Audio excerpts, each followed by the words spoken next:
Will the Minister meet with them and with me to discuss whether this government plans to bring this forward?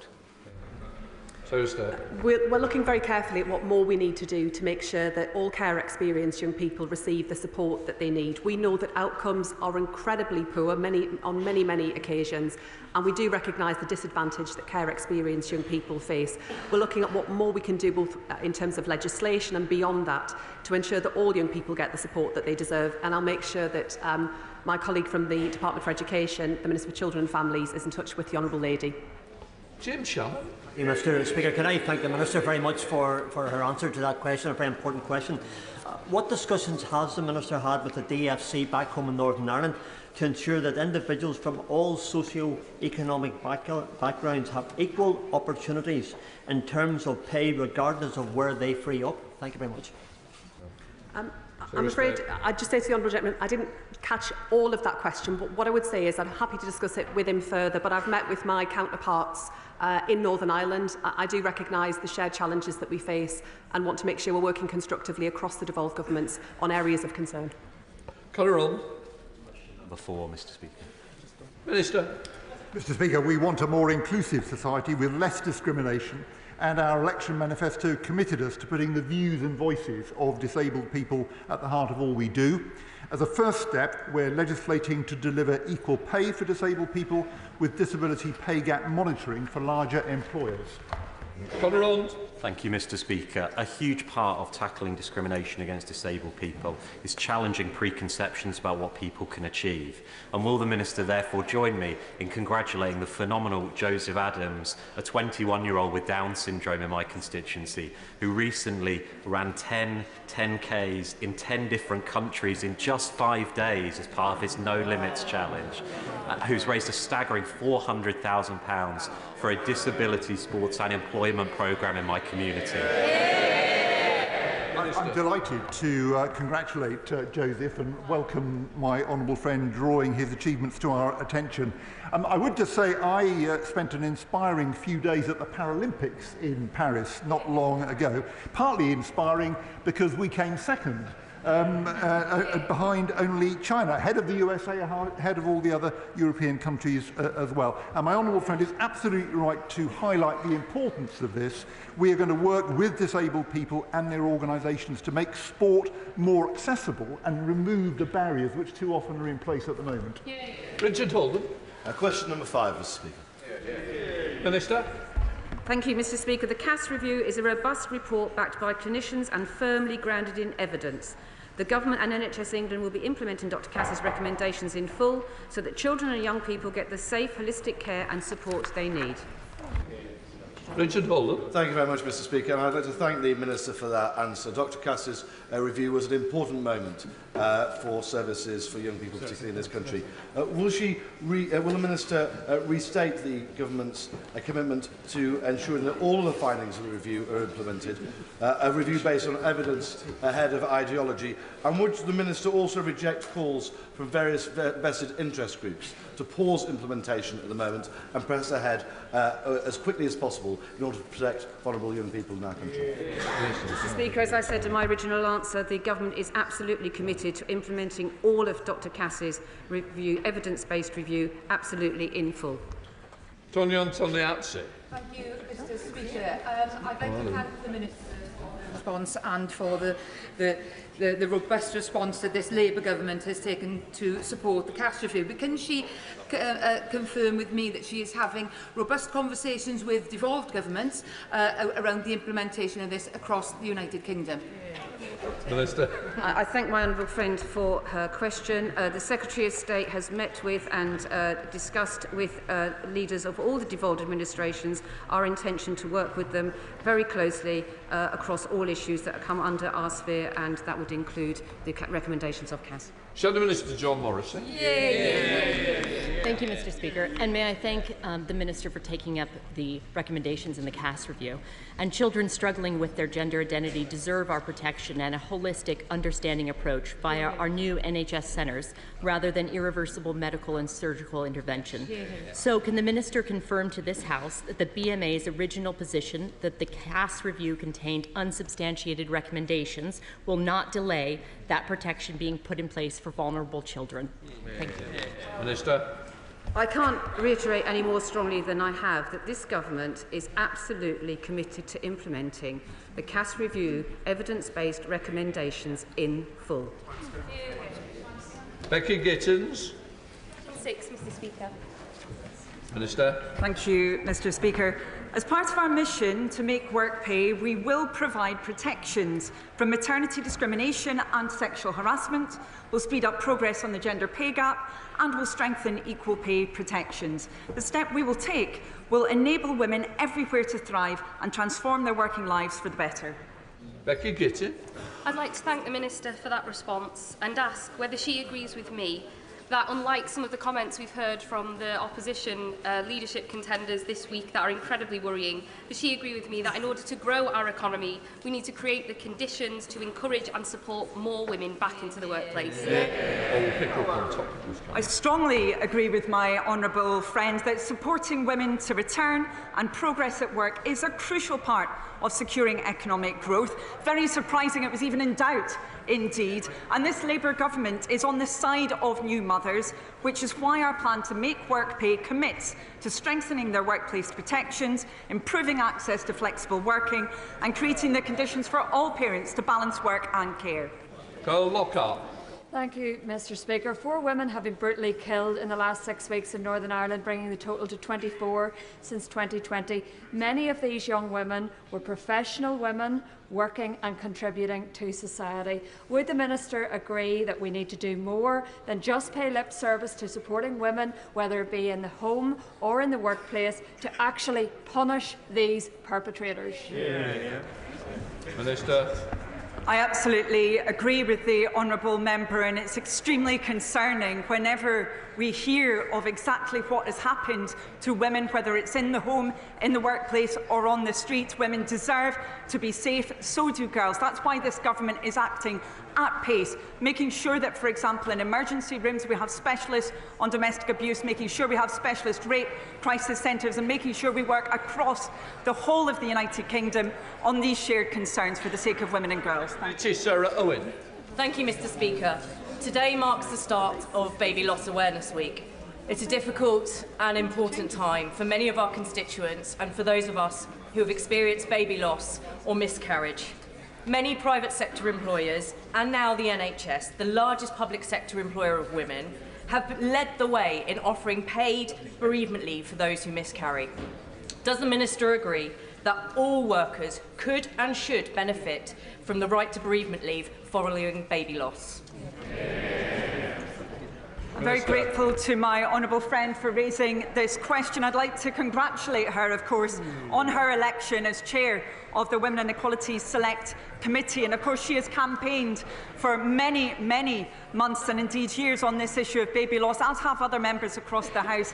I'm very pleased to see that progress amongst some major employers, and I know she will want to work with us on ensuring that those who experience baby loss are supported and protected, particularly at the most difficult times. Thank you. Dear Meg Hillier on topicals. Number 1, Mr. Speaker. So stay. Mr. Speaker, this Black History Month, I would like to reiterate that people's race or ethnicity should never be a barrier to opportunity. We are enhancing rights through upcoming legislation on race and disability equality, employment rights and banning conversion practices. To deliver this important work, we are reforming the Equality Hub to create the Office for Equality and Opportunity in the Cabinet Office. There is much to do working within and beyond government to create opportunity and promote equality across the UK. Dear Meg Hillier. Thank you, Mr. Speaker. Mr. Speaker, we've had some progress since this government was elected on issues relating to black and minority ethnic women and domestic violence. However, Valerie Ford was my constituent, was brutally murdered by her partner, and Valerie's Law, named for her and campaigned for by her daughter and the charity Sister Space in my constituency, has not yet hit the statute books. And I wonder if the Secretary of State could reconsider, examine the support needed for women because of their ethnic and racial background. Thank you. So stay. I pay tribute to my right honourable friend and her campaigning work. I pay tribute to my right honourable friend for all of the campaigning work that she has done in this crucial area in the face of the tragic loss of Valerie Ford. We must do everything that we can to make sure that all victims of violence against women and girls receive the support that they need, and I'll make arrangements for her to discuss this further with the Home Office Minister around what more we need to do around police training and standards in particular. Davis. The Conservative government introduced the hugely successful opt-out HIV and hepatitis testing programme for A&Es in London, Brighton, Blackpool and Manchester, with a £20 million commitment to expand the programme to 33 more, diagnosing more than 1,300 people with HIV in the first 2 years, tackling health inequalities, meaning crucially, Mr Speaker, more LGBT plus people, women, people of black African ethnicity, older people as well, were diagnosed and supported. Can the Secretary of State assure the House the funding and commitment remains?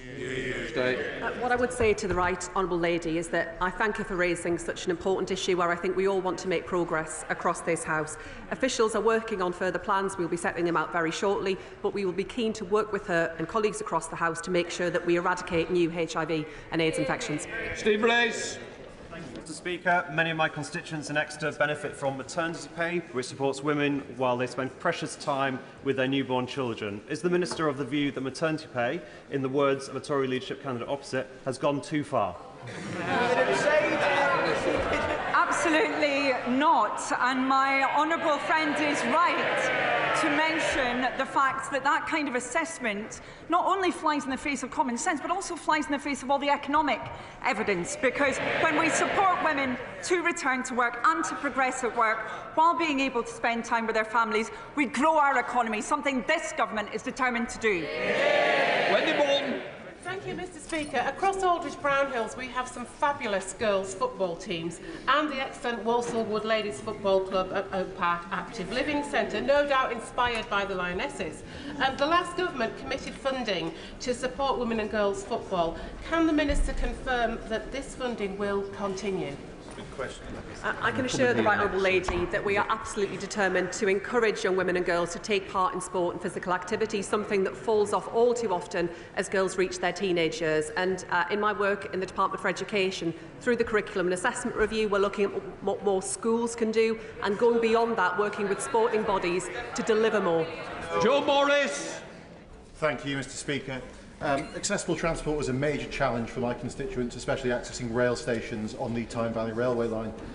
Will the Secretary of State work with the Department for Transport to ensure that Great British Railways put disabled access at the heart of their plans? Mr Speaker, yes, we will. Accessibility is at the heart of the government's passenger-focused approach, and with a unified rail network, we'll be able to meet accessibility needs more reliably and consistently and plan how best to improve accessibility across the entire network. Kirsty Blackman. Thank you, Mr Speaker. We've had a number... Thank you, Mr Speaker. We've had a number of commitments to the implementation of the CAST review from the government. I'm wondering if the government would commit to ensuring that trans people do get access to the health care that they need, and to ensuring that those waiting lists are brought down as soon as possible. Minister. I'm grateful to the honourable member for raising this question, and she is absolutely right to point to the very long waiting list that many people currently experience. And I know that the Health Secretary is focused on this issue, as well as more broadly on LGBT health, indeed health for everyone, as part of our mission to get the NHS off the floor, back off its knees and working for everyone in our country. Thank you. We now come to Prime Minister's questions. Ganga Mahindra. Prime Minister. Mr Speaker, earlier this week, this House marked the one-year anniversary of the horrific attacks on October the 7th. And I take this opportunity to reiterate that the hostages must be released.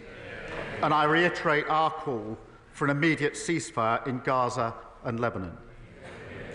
Mr Speaker, this week the government will deliver on our promise to the British people of the biggest upgrade to workers' rights in a generation.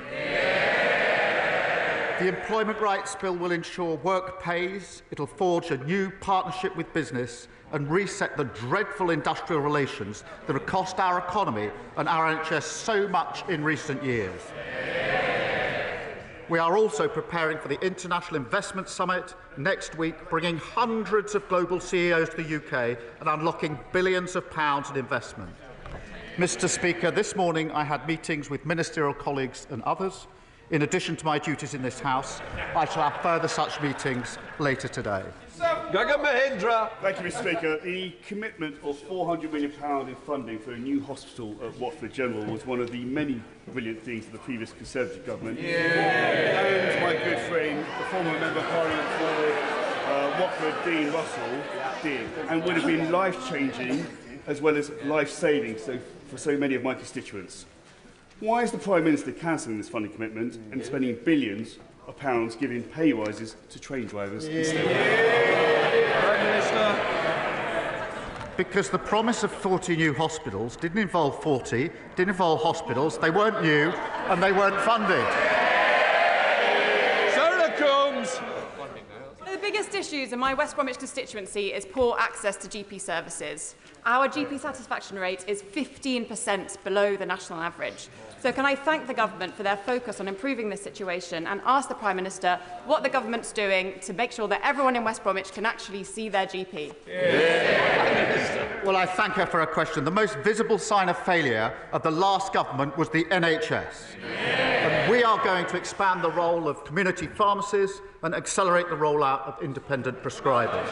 We need much more care to be delivered in local communities to spot problems earlier, and we'll train thousands more GPs. We were elected to change the country, and that means getting the NHS back on its feet. And my honourable friend, the Chancellor, will have much more to say about that in the budget, about fixing the foundations of our economy so we can put money in people's pockets, fix our public services and rebuild Britain. Leader of the Opposition, Rishi Sunak. Mr. Speaker, tomorrow the government will publish their anticipated changes to employment law. Given the weekend's events, when did the Prime Minister first become a convert to fire and rehire? Well, I'm very pleased and proud that tomorrow we will publish the bill which will be the biggest upgrade of workers' rights in a generation. And that'll do two things, Mr. Speaker. Firstly, it will give people basic dignity at work. And secondly, it will help grow our economy, something that the last government absolutely failed on for 14 long years. Leader of the Opposition. Well, Mr. Speaker, when he talks about security at work, once again, it's one rule for him and another rule for everyone else. But I know that not everything or everyone has survived his first 100 days in government. So can he confirm that when he promised not to raise income tax, national insurance or VAT, that commitment applies to both employer and employee national insurance contributions? Minister. Mr. Speaker, as he well knows, I'm not going to get drawn on decisions that will be set out. We made an absolute commitment in relation to not raising tax on working people. He, of course, was the expert's expert on raising taxes. And what did we get in return for it? We got a broken economy, broken public services, and a £22 billion black hole in the economy. We're here to stabilise the economy, and we will do so. Leader of the Opposition. Mr. Speaker, I don't think even Lord Ali is buying any of that nonsense. But I'm not asking, Mr. Speaker. I'm not asking about the budget. I'm not asking about the budget. I'm asking specifically. I'm asking specifically about the promise he made to the British people. So let me ask him again, just to clarify his own promise. Does his commitment not to raise national insurance apply to both employee and employer national insurance contributions? We set out our promises in our manifesto. We returned with a huge majority to change the country better, and I stick to my promises in the manifesto. But I notice it's question 3, and he hasn't yet welcomed the investment into this country. We've had in recent months £8 billion from Amazon for jobs across the country, £10 billion from Blackstone's jobs across the North East, £22 billion on carbon capture jobs in the North East and the North West, 500 million, Mr. Speaker, for UK buses in Northern Ireland. While we're investing in our economy, what are they doing? They're arguing about whether to scrap maternity pay. Leader of the Opposition. Mr. Speaker, I'm very happy to welcome investments that this government negotiated, but when it comes to his answer on tax, Mr. Speaker, businesses across the country would have found his answer just about as reassuring as Sue Gray did when he promised to protect her job, Mr. Speaker. So let me turn. It's no wonder confidence is plummeting on his watch, which he didn't mention. But turning to another commitment, before the election, his Chancellor said changing the debt target in the fiscal rules would be tantamount to fiddling the figures. Does he still agree with the Chancellor? Prime Minister. This is literally the man who was in charge of the economy. 14 years they crashed the economy. And what did they leave? A £22 billion black hole in the economy. Unlike them, we won't walk past it, we will fix it, and it's only because we're stabilising the economy that we are getting the investment into this country. But I still notice he hasn't really talked about that investment. We're powering ahead with clean British energy. We're changing the rules to build 1.5 million homes and returning railways to public ownership. And they've got nothing to say about any of this. Mr. Speaker, on debt, we left them the second lowest debt in the G7, Mr. Speaker. And as the Institute of Fiscal Studies have said... Order. I will hear the Leader of the Opposition, Rishi Sunak. Mr. Speaker, as the Institute of Fiscal Studies have said, it's hard to escape the suspicion that the government is attracted to this change because it would allow for significantly more borrowing. Now, his Chancellor previously said that this change, and I quote her words, would be fiddling the figures. So it is a simple question. Does he still agree with the Chancellor? Prime Minister. Well, I see it's back to his old script. They've never had it so good. That didn't work so well at the election plan. Might be time to change that. I'm not going to get drawn on issues for the budget, just as he wouldn't when he was standing at this dispatch box. But meanwhile, we're investing, we're building the NHS fit for the future, back on its feet, better opportunities for young people and protections at work. After 14 years of Tory failure, we're giving the country its future back. And that's the difference that Labour delivers. Mr. Speaker, it is clear he's opened the door to raising employer national insurance contributions, including on pensions, and fiddling the figures that he can borrow more. And he talked about what he's achieved. Well, economic confidence is plummeting, growth is now stalling, and the UK's borrowing costs are rising on his watch, Mr. Speaker. But, Mr. Speaker, can I close on another important topic? Because yesterday's intervention from the head of MI5 will have been sobering for the whole House, and not least his warning that Britain faces the most complex and interconnected threats in our country's history. Now, I know the Prime Minister will agree with me that we all owe our security services a debt of gratitude for what they do to keep us safe. But can the Prime Minister confirm that the forthcoming terrorism bill will give our security services the powers they need to tackle evolving threats? And I can assure him of our constructive support on these vital questions of national security in the same spirit that he provided that support to me. Prime Minister.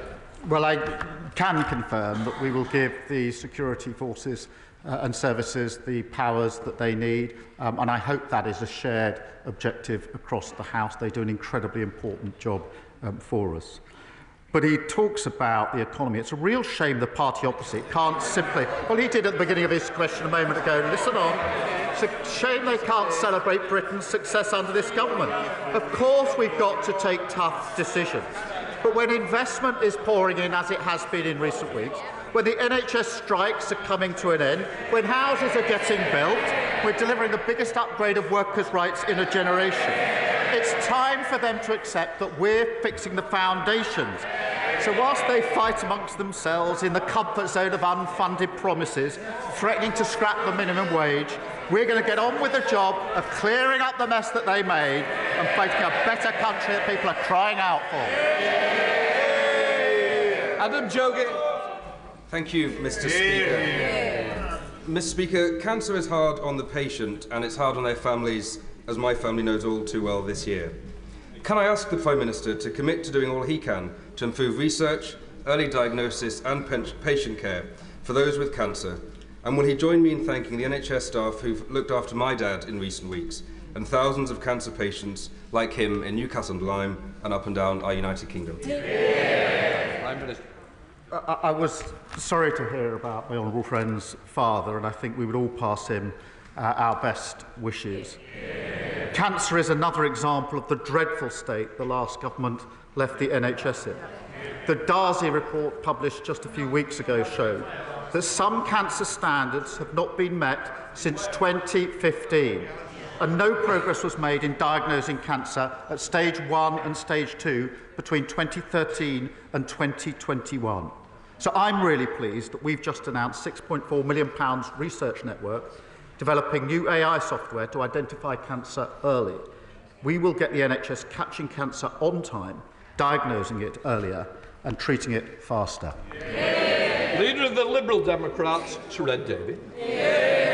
Thank you, Mr. Speaker. Across this House, we all agree that we need to get our economy growing strongly again so we can improve people's lives and raise the money for our public services. Liberal Democrats believe that one of the best ways of doing that is to improve our relationship with our European neighbours on things like trade, and I welcome the fact that the Prime Minister has made this a priority in his first few weeks. But what I just don't understand is that he's ruled out negotiating a youth mobility scheme with our European partners. This could be so good for young people, for businesses, and for re-establishing that relationship. So will he reconsider this? Prime Minister. Well, he's right. We do need a better deal with the EU than the bad deal we got under the last government. And that's why I was very pleased to meet the President of the Commission last week to talk about how we can improve on the deal. In our manifesto, we had clear red lines about the single market, customs union, freedom of movement, and we will negotiate with those red lines in place. David. Well, I'm disappointed about the youth mobility scheme. Maybe we can come back to that. But he's right to say one of the many problems for our economy coming from the dreadful Brexit deal was the red tape that's been put on businesses. Now, there are many examples of that, Mr. Speaker, but a new example came to me earlier this week, and it affects fishermen in the Falklands, who are otherwise having to pay huge amounts in tariffs to be able to sell to be able to sell their produce into the European market or sail under a Spanish flag. So when the Prime Minister renegotiates the trade deal, can you remember the overseas territories?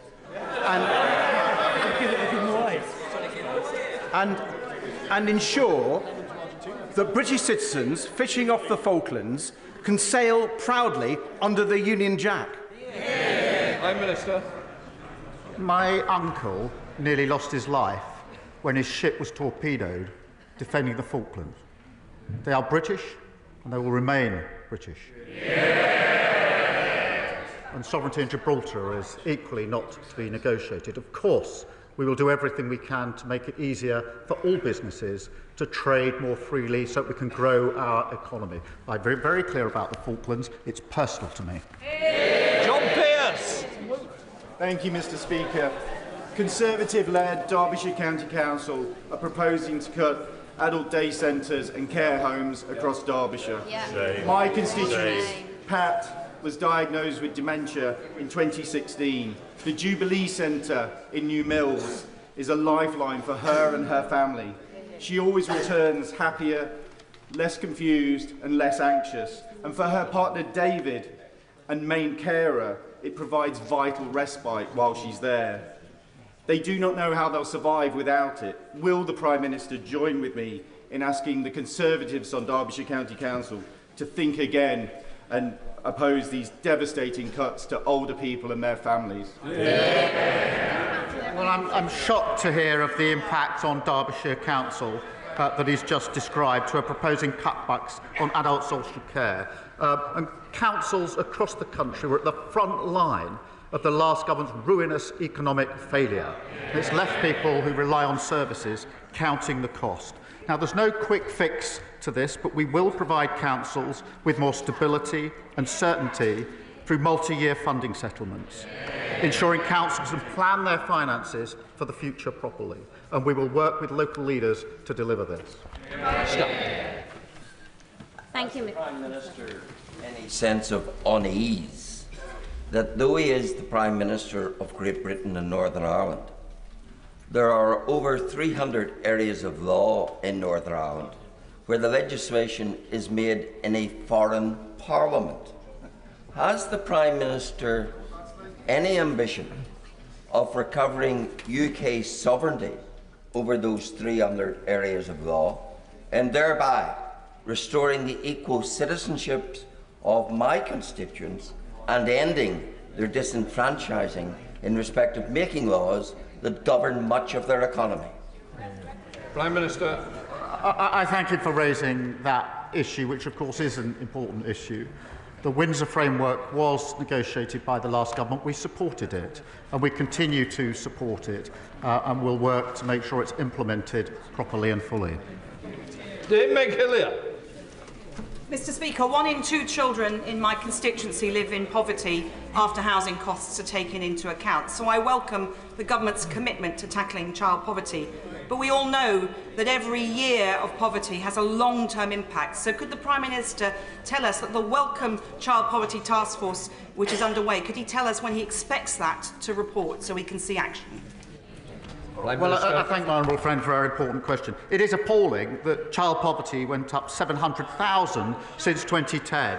And after the last Labour government did so much to bring it down, and tackling this is at the heart of our mission to break down the barriers to opportunity. The task force is developing the strategy to reduce child poverty, and it will be published in spring of next year. Shabana Rajic. Speak for Leicester. The Prime Minister's decision to impose VAT on independent schools strips hard-working families of the choice for what is best for their children, while risking job losses for teachers, increasing class sizes and squeezing state school resources to their absolute limit. With these impending threats, what actions is the Prime Minister taking to mitigate these effects if he is not undertaking an impact assessment to understand them?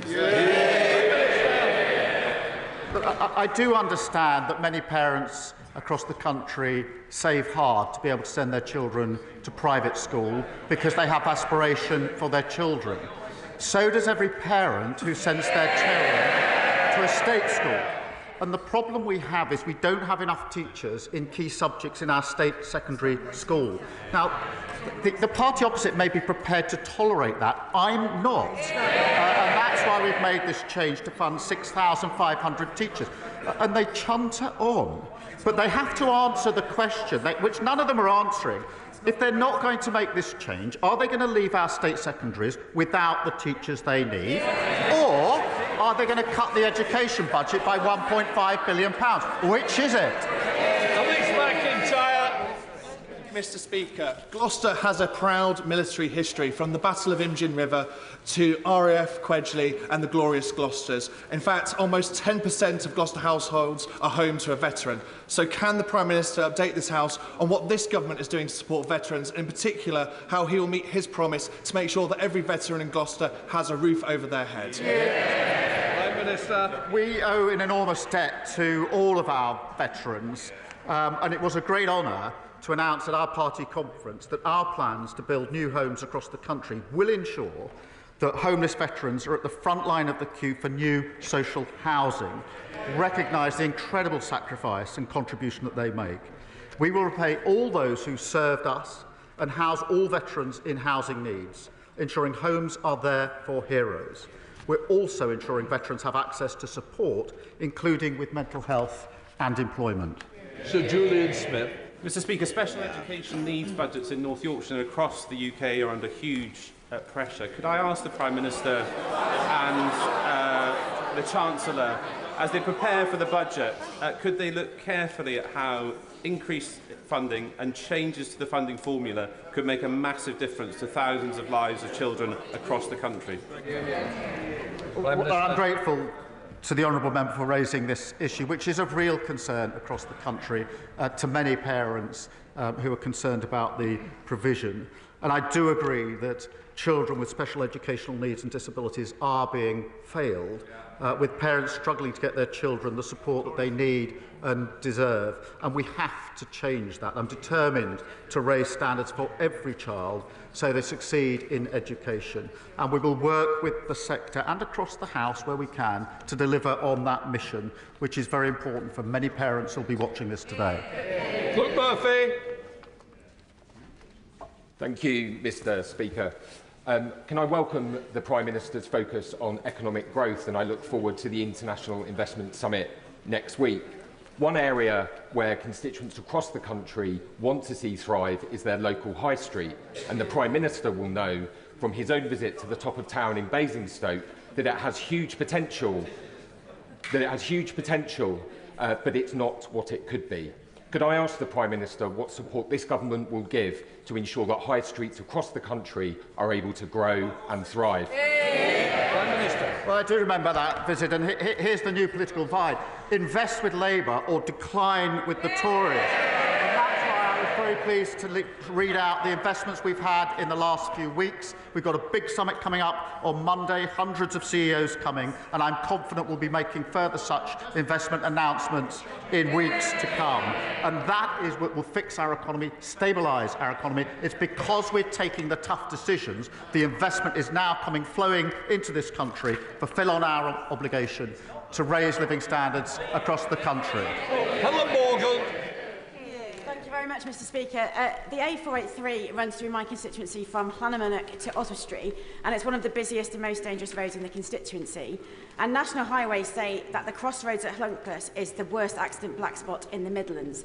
They've got a proposal to improve the situation, but Treasury rules place a higher value on road speed than they do on the lives of North Shropshire's residents. So will the Prime Minister look at flexing these rules to back National Highways and back my residents to give them the safe road they deserve?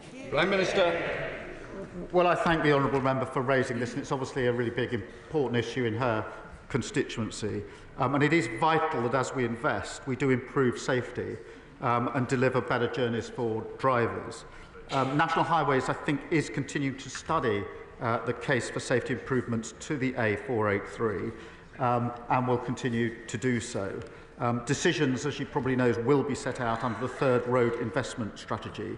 And I know that the Roads Minister will have heard her representations, and I'm sure will agree to a meeting if that is what she would like. Phil Brickle. Bolton Hospice provides vital services to individuals with life-limiting conditions. Yet, like hospices across the country, it faces a difficult financial future and is reliant on fundraising, including the kind donations I was able to raise when I climbed Mount Kilimanjaro last year, and from the campaign run by the local paper, the Bolton News. Can the Prime Minister tell me what steps he is taking to ensure hospices like the one in Bolton are put on a sustainable financial footing? Well, look, can I first congratulate him on his efforts in relation to the local hospice. We want everyone to have access to high-quality care and end-of-life care. And that is why we require all local NHS bodies to commission services from hospices to meet the needs of their local populations. Most hospices are charitable, independent organisations who also receive funding for providing NHS services. We have inherited a huge problem with the £22 billion black hole, but nonetheless, we are determined to move forward on this. Mr. Speaker, since the signing of the Belfast Agreement in 1998, more people in Northern Ireland have now sadly lost their lives to suicide than those that were killed during the 30 years of the Troubles. Would the Prime Minister agree that the challenges with poor mental health in Northern Ireland, some of which are directly related to the violence of our past, is a unique and pressing legacy of the Troubles? So would he therefore commit to tasking his government to work collaboratively with the Department of Health in Northern Ireland to explore how these issues can be properly recognised and resolved? Well, I thank him for raising this important issue. I do know firsthand the deep impact that the Troubles have had on so many in Northern Ireland, and we must ensure that those with mental health issues receive the support and the care that they need. Now, public services obviously devolved in Northern Ireland, but we will work with the executive and leaders to support them in delivering better outcomes, which is why my Secretary of State for Health spoke to the Health Minister in Northern Ireland in the first week he was in the department. And I'm sure that he'd be prepared to follow up should the honourable member wish so. Joe Morris. Thank you, Mr. Speaker. In my constituency of Hexham, frightened parents and their families having to fight tooth and nail and travel extremely long distances to secure fair treatment and full education for their children. Can the Prime Minister outline the steps that the government will take to improve outcomes and results for SEND families, particularly in the most rural parts of the North East? Prime Minister. Well, I thank him for his question. I think this reinforces that the SEND provisions were a failure of the last government, particularly in rural communities. This has come from both sides of the House. It's a really important issue. We have a duty now to pick this up and to ensure that all children with SEND receive the right support to succeed in their education, and we will continue to do so. David Davis. On the assisted dying private members' bill, the government's quite rightly staying neutral. But the real issue with that bill is the time constraints of private legislation make it very difficult to get it right first time. If we get this wrong first time, the consequences are too terrible to contemplate. In 1967, the government of the day gave the government time to allow David Steele's abortion bill to go through. Would the Prime Minister commit to giving extra time, out of government time, to this bill to ensure that we get this right first time? Prime Minister. I thank him for raising this question on a really important issue. And I do understand there are strongly held views across the House and on both sides and within both sides, if I can put it in that way. I do agree with him that it is important that we ensure that any change to the law, if there is to be one, is effective. Now, if this House gives the bill a second reading, it will, of course, then go to the committee as usual, which will allow that more detailed scrutiny. But we do need the discussion more broadly on this important issue. No law. With shared prosperity funding drawing to a close and Cornwall having some of the greatest potential in Europe in critical minerals and renewable energy, it's time for our aspiring Celtic tiger to identify much more strategic sources of investment funding which take us away from the short-termist begging bowl politics of the last decade. Will the Prime Minister meet with the Cornish MPs to discuss the future of industrial and social funding in Cornwall? Minister. Well, my honourable friend is a proud Cornish MP and is absolutely right that economic growth must be spread across the country. It cannot simply be focused in the South East and London. And he'll have seen today, no doubt, the Floating Offshore Wind Task Force report, which sets out that the UK's industry can support tens of thousands of jobs, including huge opportunities, job opportunities in the South West. And I will ensure that a meeting is arranged with him, with the appropriate minister. Wendy Chamberlain. That affects thousands of children potentially across the UK. I first raised it in this chamber 18 months ago when I heard about the devastating impact from a constituent. Does the Prime Minister agree with me that it should not be for a charity to fund the pathway analysis and research that is needed to ensure that people and children get the support that they need? And will he help facilitate a meeting for me with the charity and the Department for Health? Prime Minister. Well, can I first thank her for raising this important issue and reminding the House of the impact that it has. And certainly, I think I can arrange that meeting so we can take that further forward. Thank you. Mary Kelly-Ford. Thank you, Mr. Speaker. Constituents in the City of Durham are anxious about the financial situation at Durham County Council. The Tories' unfair funding formula has seen essential public services hollowed out. such as social care, whilst the demand is increasing. So what assurances can the Prime Minister give me that essential services will be restored and that a new funding formula will be genuinely a fair one, focusing on the needs of my constituents, especially the most vulnerable? Prime Minister. Well, she highlights yet another failing of the last government, because successive years of underfunding have left councils experiencing significant budget pressures, and that's felt by constituents and residents and individuals across the country. This government will clear up the mess, will get councils back on their feet. Partly, multi-year funding settlements will help to allow longer-term work to be done. But we recognise the importance of councils. They know their communities best, and with greater stability we can support them in ensuring the service that they provide gets to the people that need it. Caroline Downage. Over 50 homes and businesses in Gosport found themselves underwater when Storm Pyrrhic hit. Some have still not been able to return to their properties, and it's now been upgraded to a 1 in 20-year risk. We still haven't had a decision from the Environment Agency about flood and coastal erosion risk management funding, which we've applied for, and despite requests, I still haven't been able to secure a meeting with his DEFRA team. Winter is coming. My constituents are worried. When is he going to grip this? Prime Minister. Well, look, this is a really important issue in terms of... Well, look, we're not going to take lessons from the party opposite. Year after year after year, we visited constituencies and areas which were flooded because there had been a failure to take adequate protection. So I won't take lectures. What I said in the election campaign is that we would set up a flood resilience task force to get ahead of this. We will do that, and I'll ensure that she can get such further information as she needs. Dawn Butler, final question. Thank you, Mr. Speaker. October is Black History Month, and the theme this year is reclaiming the narrative. I want to thank Mr. Speaker for the event that you will be doing in your apartments with the Temptations and the Prime Minister. The Temptations tribute band. And the Prime Minister will be having an event in number 10 this evening. Will the Prime Minister agree with me that it's important that we continue to have a debate on the floor of this House in government's time on Black History Month? Prime Minister. Well, I'm not sure just at the moment going to something that's labelled Temptations is quite where I need to go. Look, this is a really important initiative. There will be... it is important it's being marked, and I'm very pleased to be hosting the event this evening, to which I think she is coming. Thank you. Right, that completes Prime Minister's questions.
Right, we now come to the urgent question.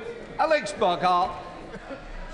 Thank you, Mr. Speaker. To ask the Secretary of State for Northern Ireland if he will make a statement on the Northern Ireland city deals. Secretary of State. Thank you very much, Mr. Speaker. As the